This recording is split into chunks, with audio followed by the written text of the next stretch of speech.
Student BSc part 1 वाले, हमने दूसरा पीडीएफ जो किया था उसमें भी ऑब्जेक्टिव क्वेश्चंस थे। उन ऑब्जेक्टिव क्वेश्चंस का दूसरी वाली पीडीएफ का डिस्कशन कर लें। इसमें भी 21 ऑब्जेक्टिव क्वेश्चंस हैं और इधर उधर घुमा फिरा के सब एक से ही हैं, ठीक है। तो हम क्वेश्चंस 21 ऑब्जेक्टिव क्वेश्चंस का डिस्कशन करने लगते हैं सेकेंड पीडीएफ का, जो आपको सेकेंड पीडीएफ में करनी है, ठीक है। सेकेंड पीडीएफ का डिस्कशन, सेकेंड पीडीएफ का डिस्कशन। देखिए, इफ एक्सटर्नल फोर्स, पहला ऑब्जेक्टिव क्वेश्चन है कि external force acting on a system of particle is zero, अगर बाह्य बल आपका जीरो हो, एक्सटर्नल फोर्स जीरो, बाह्य बल जीरो हो, if external force acting on a system of particle is zero, तो क्या कंजर्व रहेगा? Linear momentum, angular momentum, energy, all of the above. तो याद रखिएगा कि अगर एक्सटर्नल फोर्स जीरो है तो लीनियर मोमेंटम कांस्टेंट रहेगा या कंजर्व रहेगा, ये ऑप्शन है। दूसरा देखिए, when a bullet is fired from hanging gun, एक बंदूक है जो हैंगिंग गन से फायर की जाती है। When a bullet fired from a hanging gun, the gun requires, जो गन है वो रिक्वायर करती है।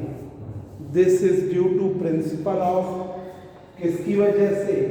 न्यूटन्स थर्ड लॉ की वजह से, conservation principle of linear momentum, conservation of linear momentum, Newton's third law की वजह से, या न्यूटन्स थर्ड लॉ। एक हैंगिंग गन है, फायर्ड की जाती है, hanging gun is fired from the target, hanging gun is fired from the target, जो हैंगिंग गन है fired from the, when a bullet is fired from a hanging gun, the gun requires, जो gun है require करती है। This is due to principle of conservation of linear momentum या Newton's third. तीसरा, a rocket is based on the principle of conservation of linear momentum, option A है, angular momentum, energy और mass. तो ये ए option है, linear momentum. तो ये जो रॉकेट है, रॉकेट किस पर बेस्ड है?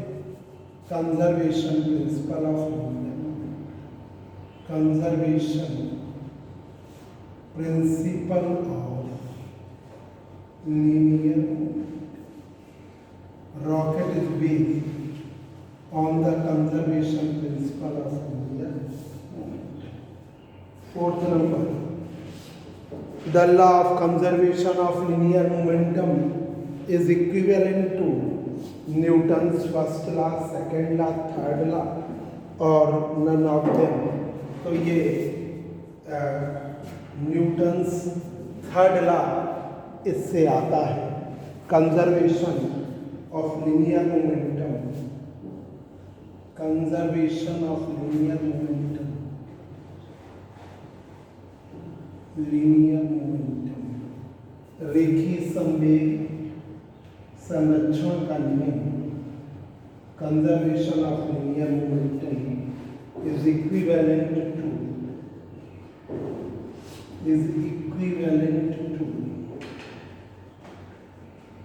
Newton's third law. किसके इक्विवेलेंट है? Newton's third law. into Newton. ये है ऑप्शन आपका C. Conservation of linear momentum is equivalent to Newton. जो लीनियर मोमेंटम का कंजर्वेशन प्रिंसिपल है वो किसके इक्विवेलेंट है? न्यूटन्स थर्ड लॉ से। अब देखिए फिफ्थ ऑब्जेक्टिव है, 21 ऑब्जेक्टिव है स्पीड डीएफ में। तो 21 पहले हमने डिस्कस करे, 21 फिफ्थ है a bullet of mass m collides with a wood of mass capital. Bullet का मास स्मॉल और वो कोलाइड कर रही कैपिटल एम मास की वुड है, कैपिटल एम मास का वुड है, उससे कोलाइड करती है। A bullet of mass small m collide with a wood of mass capital M embedded in that target। इसमें बुलेट की वेलोसिटी भी embedded कर जाते हैं m प्लस स्मॉल और वेलोसिटी हो जाती है v। तो कंजर्वेशन प्रिंसिपल है linear momentum before collision capital M into small M. तो M V capital M into small M into V dash की वैल्यू है M V capital M into small. ये है ऑप्शन आपका ऑप्शन। अब देखिए the work done about any closed part in a conservative field।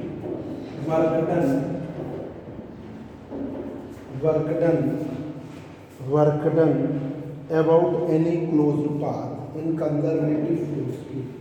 तो work done क्या होगा? कंजर्वेटिव फोर्स फील्ड के कारण, कंजर्वेटिव फोर्स फील्ड के कारण, कंजर्वेटिव फोर्स फील्ड की वजह से क्लोज्ड पाथ के अबाउट वर्क डन क्या होगा? क्लोज्ड पाथ के अबाउट वर्क डन आपका कंजर्वेटिव फोर्स फील्ड के अबाउट वर्क डन आपका। तो ये बच्चों 6 ऑब्जेक्टिव हुए हैं, ठीक है।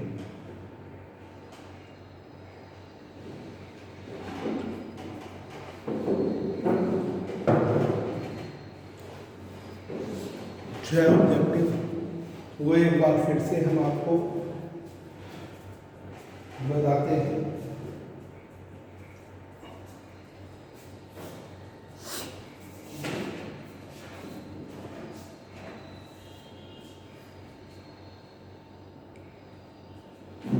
एक बार और दो अच्छी तरह दो, एक बार दो वहां से देखिए।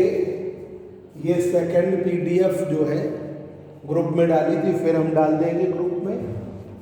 जो बच्चे ग्रुप में नहीं जुड़े हैं, ऐप पर जुड़े हैं, वो फिर से ग्रुप और उसमें दोनों में ऐड हो जाए।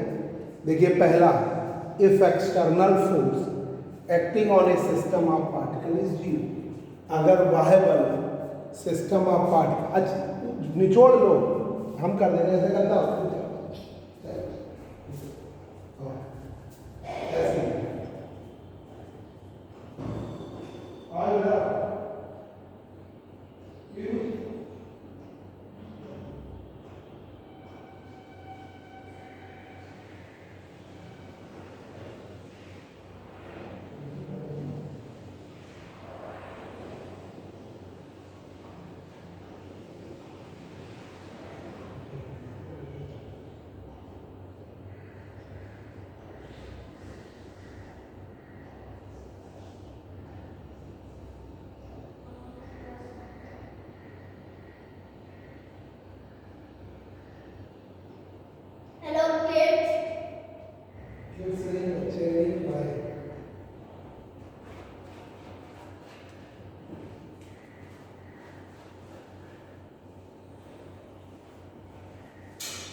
देखिए बच्चों, पहला है कि अगर बाह्य बल सिस्टम ऑफ पार्टिकल पर जीरो हो, अगर बाह्य बल सिस्टम ऑफ पार्टिकल पर जीरो तो क्या कांस्टेंट रहता है? Conservation principle of linear momentum है, तो आपका लीनियर मोमेंटम कांस्टेंट रहता है। तो ये है ऑप्शन ए, पहला objective. F external force acting on a system of particle is zero, what is conserve? A है लीनियर मोमेंटम, बी है एंगुलर मोमेंटम, सी है एनर्जी और D all of the above. तो ए लीनियर मोमेंटम कंजर्व रहता है।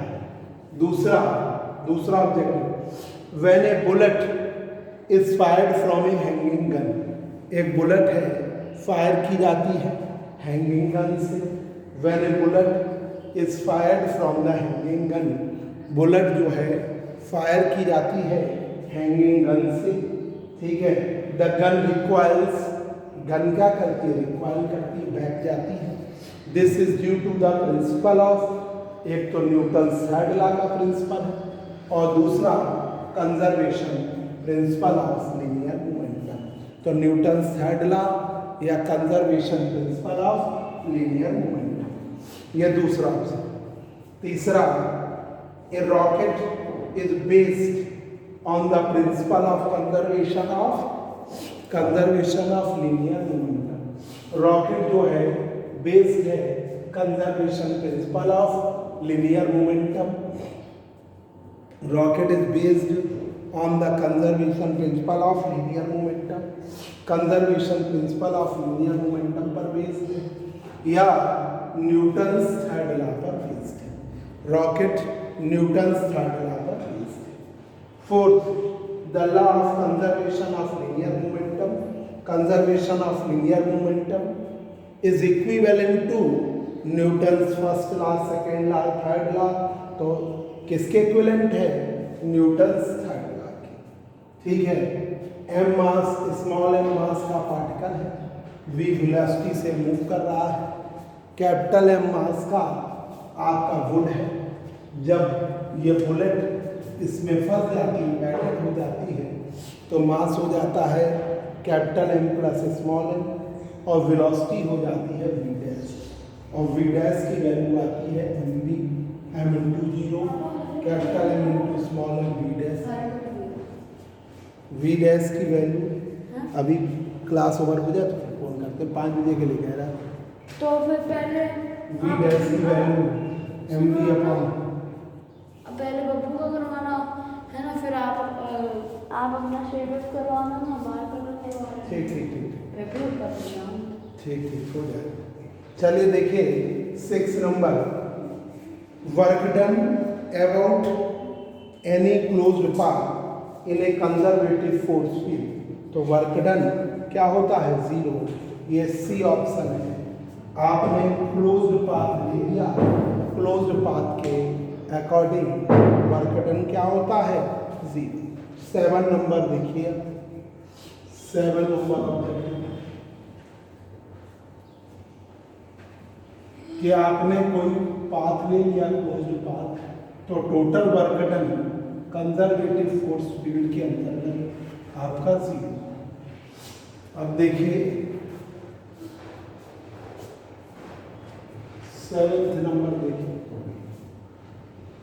7th number, an electron revolve around a proton in a circular orbit. एक electron है revolve करता है around a proton in a circular orbit. The motion of electron, mass है mp, me, electron का मास है me, electron का मास है me, और प्रोटॉन का मास mp, प्रोटॉन का मास mp is described by placing a mass mu, किसके द्वारा? reduced mass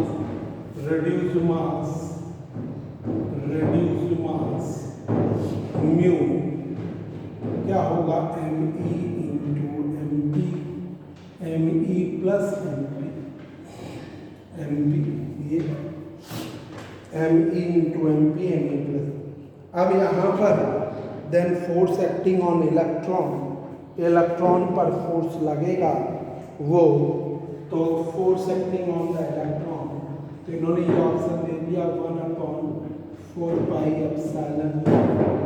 अब इसकी जगह या तो क्या फोर्स होगा, तो MP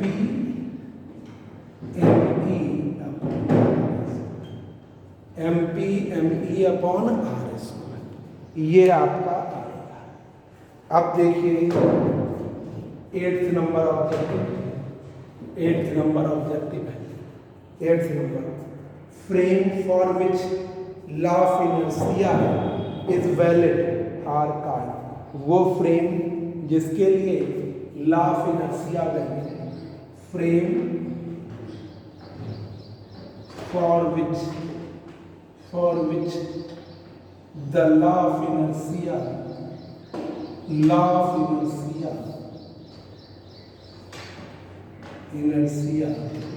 is valid, वो फ्रेम जिसके लिए बस करो काफी दम है, for which law of inertia law of inertia is valid,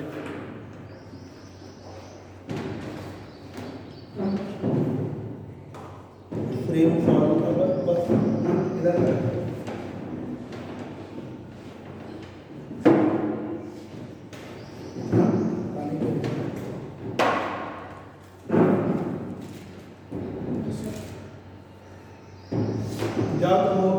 कुर्सी और कुर्सी में the frame for which law of inertia is valid, तो उसे हम क्या कहते हैं, उसे हम इनर्शियल वो फ्रेम जिसके लिए लॉ ऑफ इनर्शिया वैलिड, उसे हम इनर्शियल फ्रेम कहते हैं। The frame for which law of inertia is valid, वो फ्रेम जिसके लिए लॉ ऑफ इनर्शिया वैलिड है, उसे हम कहते हैं inertial frame. The frame for which law of inertia is valid is known as, Piyush जाओ सैनिटाइजर लेके आओ, मामा को सैनिटाइज कर, बैठ जाते। The frame for which law of inertia is valid, वो फ्रेम जिसके लिए लॉ ऑफ इनर्शिया वैलिड है, उसे हम क्या कहते हैं, inertial frame.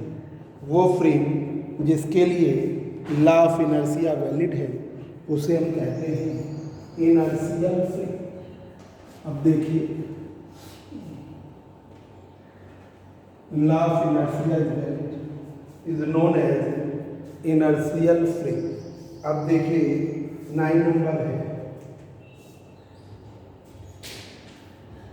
If external force acting on a system of particle is 0, अगर external force acting on a system of particle is 0, अगर एक्सटर्नल फोर्स सिस्टम ऑफ बस बर्बाद ना करो, if external force system of particle is 0, तो क्या constant रहेगा, तो अगर एक्सटर्नल फोर्स आपका 0 हो तो एफ एक्सटर्नल की value MACM mass into acceleration, ठीक है। अब एक्सेलरेशन ये 0 हो गया, तो ACM आपका मतलब वेलोसिटी का रेट आपका 0 हो गया। वेलोसिटी क्या रहेगी, कांस्टेंट, वेलोसिटी आपकी कांस्टेंट। तो उस स्थिति में वेलोसिटी कांस्टेंट रहेगी, सेंटर ऑफ मास की वेलोसिटी क्या रहेगी, कांस्टेंट। 10th नंबर ऑब्जेक्टिव 10वां, centre of mass of body 10th नंबर है, पर PDF में देखिएगा 10th नंबर ऑब्जेक्टिव है, क्या है कि centre of mass of body में lie at the centre of body within material of body, C outside the material of body, D may lie inside outside the material of the body। तो ये आपका 10 number centre of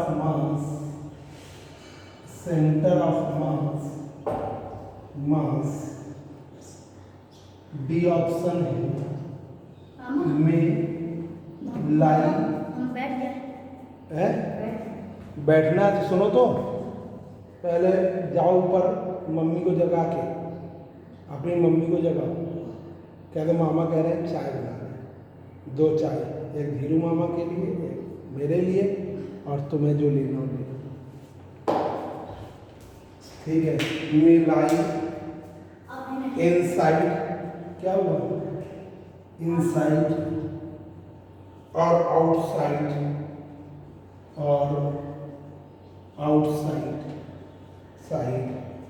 the material of main side और outside of the material of the body. Centre of mass may exist inside the body, outside the body। तो यहाँ पर इस तरीके का लैंग्वेज था, centre of mass of the body, centre of mass of the body light, A option था inside the body, ठीक है, at the centre of the body within a material of body. C option था outside the material of body, और D option था may lie inside outside the material of body. तो ये D option है, may inside may outside the body. एक बार शुरुआत से देख लीजिए। 7th नंबर है इलेक्ट्रॉन का मास mg, प्रोटॉन का मास mp, तो रिड्यूस्ड मास म्यू बराबर me into mp upon m plus mp। तो जो फोर्स दिया तो ये कांस्टेंट समझिए, तो यहाँ पर क्या आएगा mp me upon R square. Frame of reference, frame for which law of inertia is valid, वो फ्रेम जिसके लिए लॉ ऑफ इनर्शिया वैलिड है उसे हम क्या कहते हैं, इनर्शियल फ्रेम। वो फ्रेम जिसके लिए लॉ ऑफ इनर्शिया वैलिड है उसे हम कहते हैं इनर्शियल फ्रेम। एक्सटर्नल फोर्स 0 है, तो F एक्सटर्नल बराबर MACM, F एक्सटर्नल की वैल्यू हमने कर दिया 0, तो MACM ACM बराबर dVCM अपॉन dt, जो क्या हो गया 0, तो वेलोसिटी क्या हो गई, कांस्टेंट। तो इस स्थिति में वेलोसिटी सेंटर ऑफ मास की कांस्टेंट हो जाती है, वेलोसिटी सेंटर ऑफ मास की कांस्टेंट हो जाती है। सेंटर ऑफ मास में लाई इनसाइड और outside the material of body, या तो बॉडी के अंदर होगा या बॉडी के बाहर होगा। ठीक है, बन रही है। पानी तो ले आओ, पानी नहीं लाओ, बता देते। अरे ले आओ पानी ले आओ। ठंड सादा पानी लाना, ठंडा पानी का ठंड सादा ताजा डायरेक्ट उससे निकाल लो। हाँ उससे निकाल लो वाटर कूलर से। अब आइए 11 नंबर, इन एन इलास्टिक कोलिजन। 11 नंबर ऑब्जेक्टिव है, 11 नंबर objective. In an elastic collision kinetic energy remains constant, B kinetic energy decreases, C kinetic energy increases, kinetic energy में इंक्रीजेस और डिक्रीजेस। तो आपका इलास्टिक कोलिजन में एन इलास्टिक कोलिजन प्रत्यास्थ संघट्ट में काइनेटिक एनर्जी, ए ऑप्शन है, kinetic energy remains constant, kinetic energy remains constant. Elastic collision में in an elastic collision kinetic energy remains constant. अब 12 नंबर है, if torque acting on a system of particle is 0 what is conserve. तो 12 number, अगर torque 0 हो जाए, tau external 0 हो जाए, तो आपको मालूम है कोणीय संवेग परिवर्तन की दर dj अपॉन dt किसके बराबर होती है? टाउ एक्सटर्नल की। ये हो गया 0, तो dj अपॉन dt हो गया 0, तो j हो गया कांस्टेंट। तो एंगुलर मोमेंटम कांस्टेंट रहेगा। अगर एक्सटर्नल टॉर्क 0 कर दिया जाए तो क्या रहेगा? या मोमेंट ऑफ फोर्स 0 कर दिया जाए तो आपका एंगुलर मोमेंटम कांस्टेंट रहेगा। ये 12 नंबर। 13 नंबर देखिए, 13 नंबर देखिए बच्चों, 13 नंबर वाला objective, if force acting on A particle is central. वैसे अभी सेंट्रल फोर्स थर्ड यूनिट में है, पर क्वेश्चन गलती से इधर उधर आ जा रहे हैं तो बता दे रहे हैं। If force acting on A particle is central, जो फोर्स है सिस्टम ऑफ पार्टिकल पे लग रहा है, ये फोर्स आपका क्या है? Central force.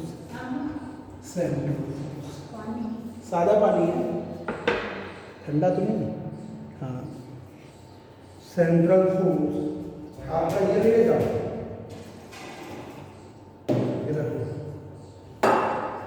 यूज नहीं किया। सेंट्रल फोर्स है।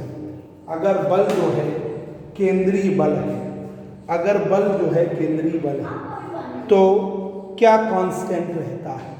तो आप याद रखिएगा एंगुलर मोमेंटम कांस्टेंट रहता है, जे आपका कांस्टेंट रहता है। अगर बल सेंट्रल फोर्स है तो क्या कांस्टेंट रहेगा? एंगुलर मोमेंटम कांस्टेंट रहेगा। तो एंगुलर मोमेंटम कांस्टेंट रहेगा। सेंट्रल फोर्स की स्थिति में कोणीय संवेग नियत रहता है, जे आपका कांस्टेंट होता है। तो इसका बी ऑप्शन है एंगुलर मोमेंटम। बी ऑप्शन है 13 का, एंगुलर मोमेंटम कांस्टेंट रहता है। तो इसका बी ऑप्शन है एंगुलर मोमेंटम। एंगुलर मोमेंटम आपका कांस्टेंट। अब आइए बच्चों 14 नंबर ऑब्जेक्टिव है। 14 number, A particle of mass m moving with velocity v along x axis. एक पार्टिकल है, इसका मास m है, मूव कर रहा है v वेलोसिटी से along x axis. v velocity से अलोंग x एक्सिस मूव कर रहा है, v वेलोसिटी से अलोंग x एक्सिस मूव कर रहा तो नहीं। अब इसका जो लाइन है वो y एक्सिस से y1 डिस्टेंस। तो एंगुलर मोमेंटम जो होता है, एंगुलर मोमेंटम j की वैल्यू mvr होती है। तो यहाँ पर j की वैल्यू mvy1, ये angular momentum along positive y axis. ये पॉजिटिव y एक्सिस के along plus y axis, along plus y axis. ये ऑप्शन हो गया अलोंग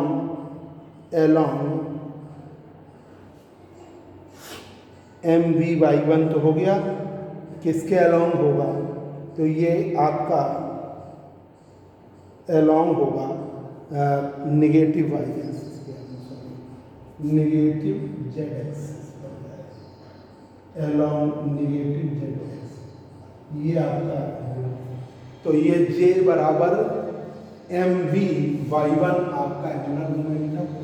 और ये आपका ये इस तरह है कि भाई ये हो गई x एक्सिस, ये y एक्सिस और ये तो ये z एक्सिस के अलोंग आपका, तो ये प्लस z एक्सिस के अलोंग नहीं, नेगेटिव y एक्सिस के अलोंग, नेगेटिव y एक्सिस के अलोंग, नेगेटिव y एक्सिस के अलोंग वर्क करेगा, z एक्सिस के अलोंग। अब देखिए, central force is an example of 15 number, central force, केंद्रीय बल, सेंट्रल फोर्स किसका एग्जाम्पल है? कंजर्वेटिव फोर्स का, कंजर्वेटिव फोर्स का।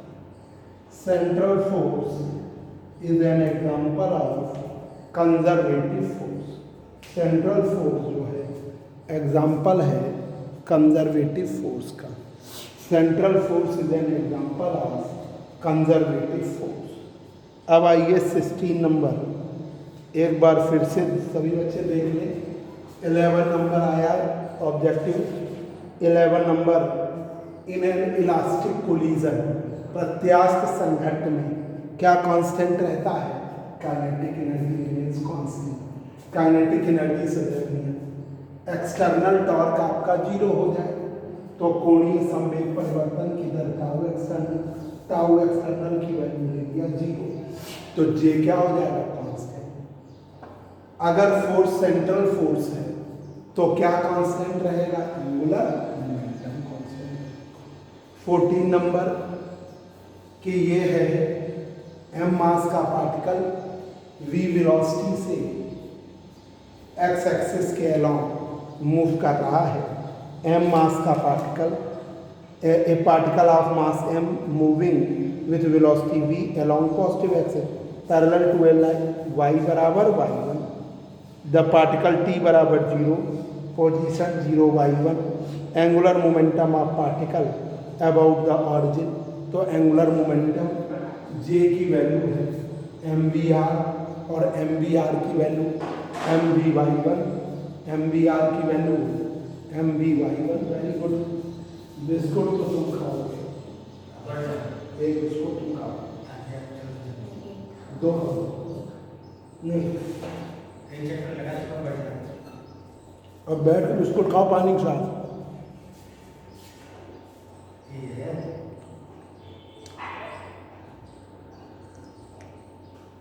दोपहर में सोता नहीं है।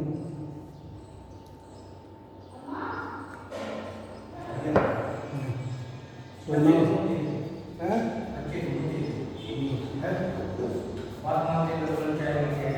जे बराबर mv/r, mvr की वैल्यू है 1। ये नेगेटिव जेड एक्सेस के अलाउंग हो गया। सेंट्रल फोर्स कौन सा फोर्स है? कंजर्वेटिव फोर्स है। अब 16 नंबर आइए,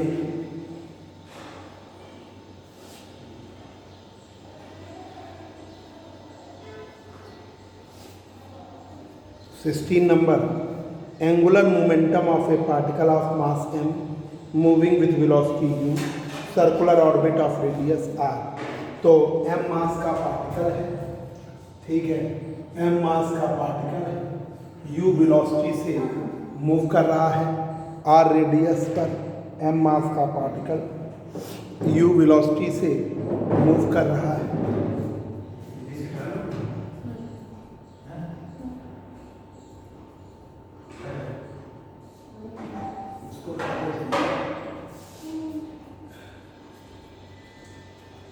तो angular momentum of particle of mass m moving with speed u in a circular orbit of radius r। m mass का पार्टिकल है, r रेडियस की सर्कुलर ऑर्बिट u वेलोसिटी से move कर रहा है, तो एंगुलर मोमेंटम j की value mu r, तो एंगुलर मोमेंटम j की value mu r। B option है। 17 नंबर पे आइए। 17 नंबर ऑब्जेक्टिव पर, unit of angular momentum, angular momentum की यूनिट इसकी जे की kg मीटर पर सेकेंड इंटू मीटर, तो kg मीटर स्क्वायर पर सेकेंड, kg मीटर स्क्वायर पर सेकेंड, kg मीटर स्क्वायर पर सेकेंड। तो ये आपका यूनिट भी, इसकी यूनिट भी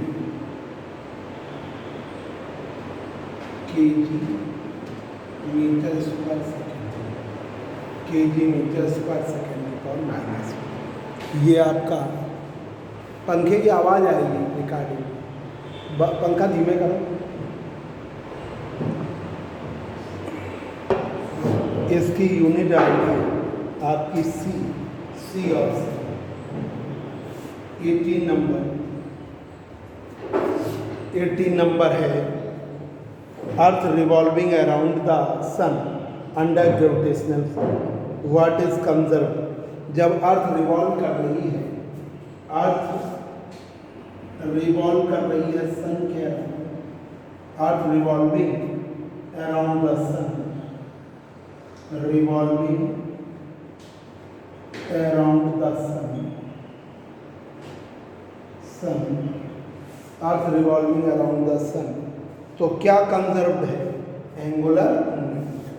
तो बी ऑप्शन है angular momentum, angular momentum conserved.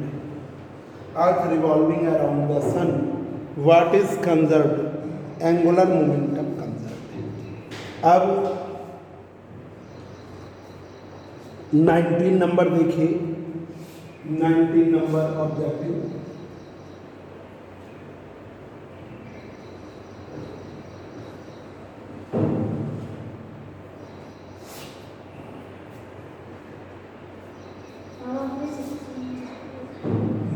Number objective है कि यूनिट ऑफ टॉर्क, टॉर्क की क्या यूनिट है?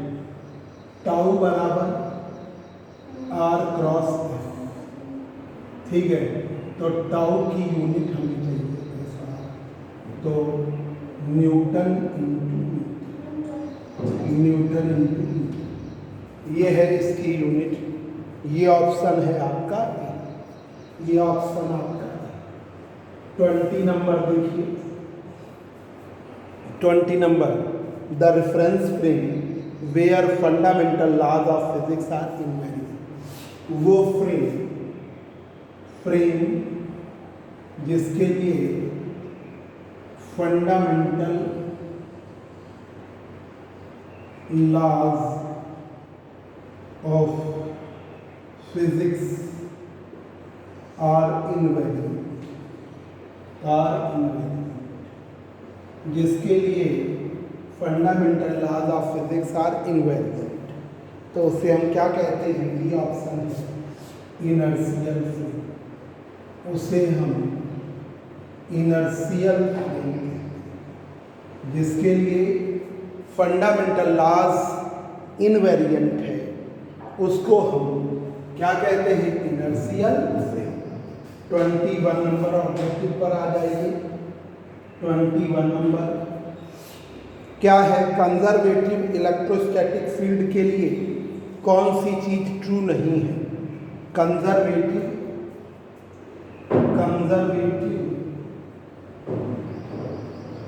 इलेक्ट्रोस्टैटिक फील्ड के लिए, इलेक्ट्रोस्टैटिक फील्ड के लिए कौन सी बात आपकी सही नहीं है? तो डाइवर्जेंस ऑफ इलेक्ट्रिक फील्ड आपकी 0, ये बात सही। ए ऑप्शन, ये बात सही नहीं है। तो बच्चों 21 ऑब्जेक्टिव पिछले वाले पीडीएफ में दिए थे, तो उनको सॉल्व किया। ये 21 ऑब्जेक्टिव दूसरे वाले पीडीएफ में, तो उनको आज हमने सॉल्व किया। देखिए बच्चों, पहला कि m मास का पार्टिकल है, u वेलोसिटी से r रेडियस की सर्कुलर ऑर्बिट में मूव कर रहा है, तो क्या रहेगा कांस्टेंट? j बराबर mu। क्या रहेगा कांस्टेंट? j बराबर j, m के मास kg, वेलोसिटी का मीटर पर सेकेंड इंटू मीटर, तो kg मीटर स्क्वायर पर सेकेंड, तो यूनिट बनी kg metre square second. Earth revolving around the sun, जब अर्थ रिवॉल्व करती है सन के अराउंड, तो क्या कांस्टेंट रहता है? एंगुलर मोमेंटम कांस्टेंट रहता है। What is conserved? What is constant? Angular momentum. 19 number है कि टॉर्क की यूनिट बतानी है। तो टाउ बराबर आर क्रॉस एफ या टाउ बराबर एफ आर, यूनिट है न्यूटन इंटू मीटर।